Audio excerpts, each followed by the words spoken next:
pour la direction générale des élections, il n'était pas question de prendre acte simplement de ce courrier de retrait, mais il était question aussi d'apporter des clarifications. Pas non plus pour répondre au courrier, mais c'est d'apporter des clarifications de manière très succincte, mais tout en essayant de rester dans le cadre légal, comme il a si bien dit lui-même dans son courrier. Mais il faut rétablir les faits, comprendre qu'est-ce qui s'est réellement passé. En principe, le dépôt des dossiers de candidature devrait se clôturer au plus tard 29.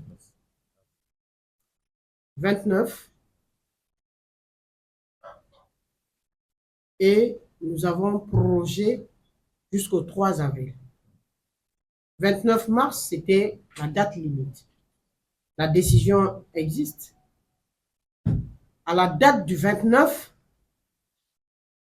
seul l'UDG, l'Union démocratique de Guinée, avait déposé sa candidature dans les communes et sa liste nationale. Seul l'UDG. Donc, si on devrait se limiter là, c'est l'UDG qui allait être le seul candidat. Même pas GMDA. Ça, je le dis et je confirme. Donc, nous avons prorogé jusqu'au 3 avril à la demande de ces mêmes leaders politiques. À la tête, il faut que je les cite, Dr Lansana Faya Milimono, Yero Baldé et tant d'autres. Pour nous dire, les dossiers à réunir sont nombreux. La DGE, nous sollicitons un report du dépôt des listes de candidature. Et nous l'avons fait jusqu'au 3.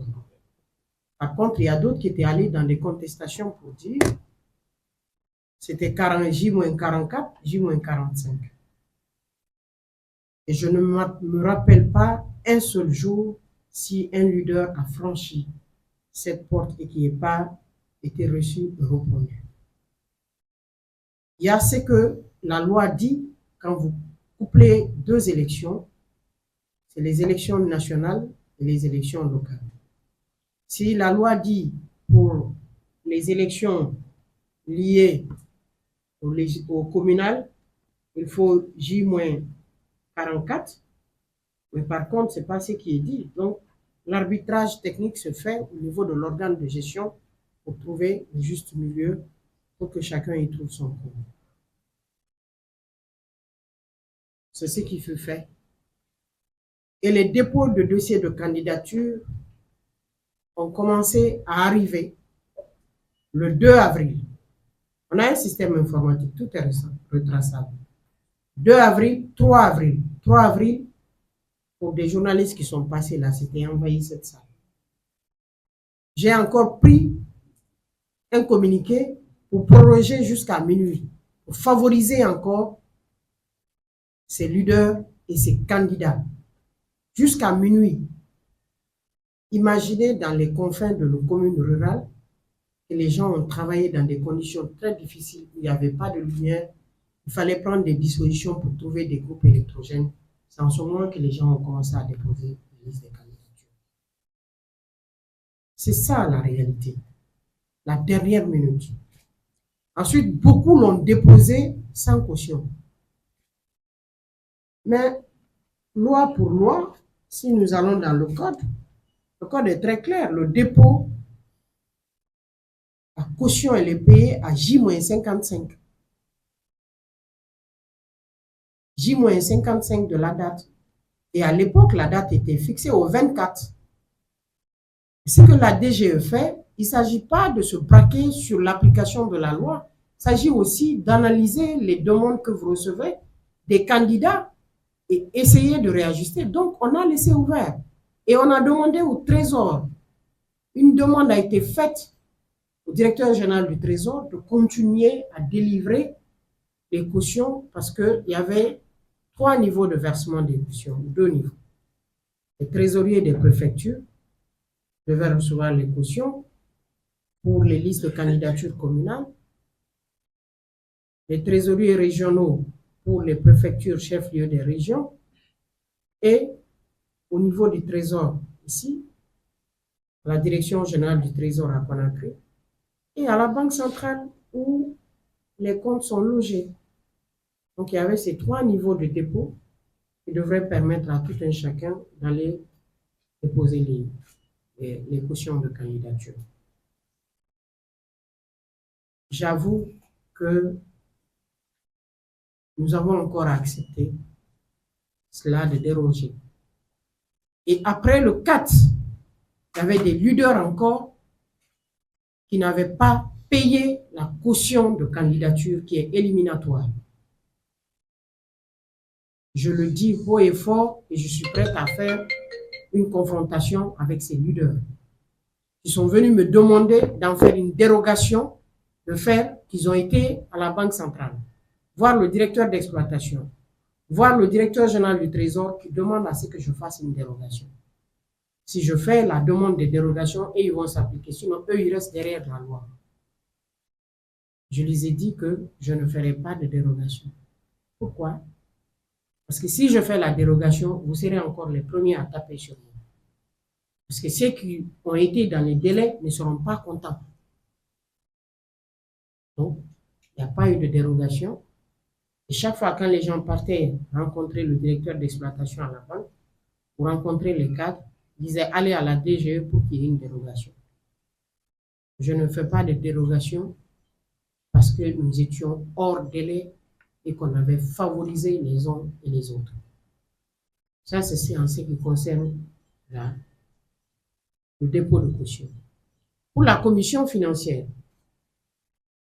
moi, je veux rester au niveau de la loi, parce que la loi a été citée, les dispositions de la loi, l'article 275-276. Je veux que nous lisions ensemble ces dispositions de la loi. C'est pour la paix dans notre pays. Nous allons tout faire pour que tout soit clarifié. Les dispositions de l'article 275 est claire.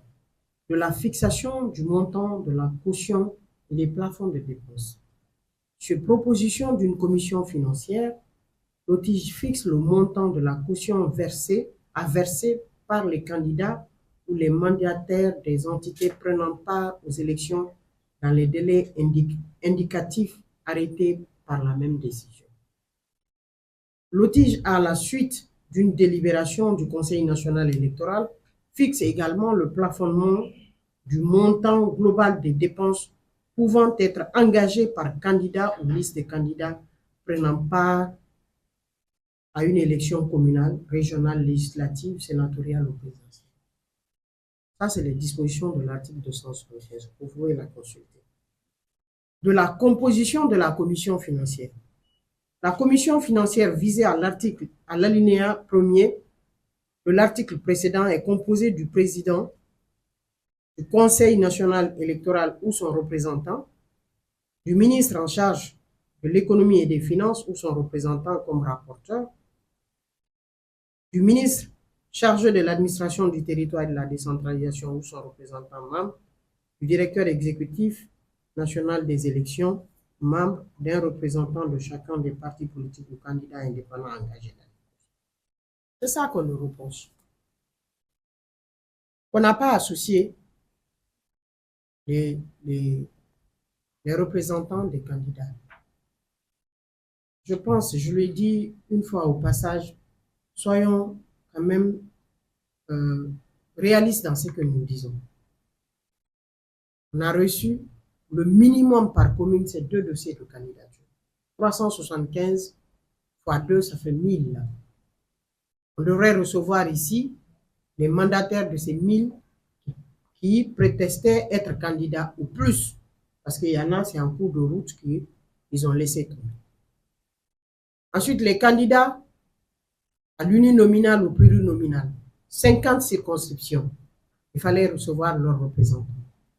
Les candidats, uniquement les partis politiques à la liste nationale, recevoir leurs représentants pour travailler dans un délai uniquement de 2 jours pour faire une proposition de caution. Une proposition de caution. Il revient à l'organe de gestion d'accepter, de fixer, de la réduire ou d'augmenter la caution. C'est une proposition de caution. Donc, je ne pense pas qu'on puisse dire que cette caution, elle est fixée unilatéralement. À moins que la loi ne change, et cette proposition remonte à la DGE, c'est la DGE qui va examiner, parce que les cautions sont les frais de fabrication des bulletins de vote. Ce n'est pas la première fois que je l'évoque dans mes conférences. Je dis la Guinée a les bulletins les plus jolis, les plus sécurisés, mais les plus coûteux de l'Afrique. Je dis l'Afrique. Aujourd'hui, peut-être c'est Centrafrique qui nous rejoint avec même les éléments de sécurité fiduciaire qu'eux aussi ils ont mis sur leur bulletin. Mais je n'ai pas vu de pays et je vous dis d'aller vérifier. Ces informations aujourd'hui, le monde est un village planétaire. Vous pouvez vérifier quand vous sortez d'ici. Donc, qu'on est convoqué ou pas,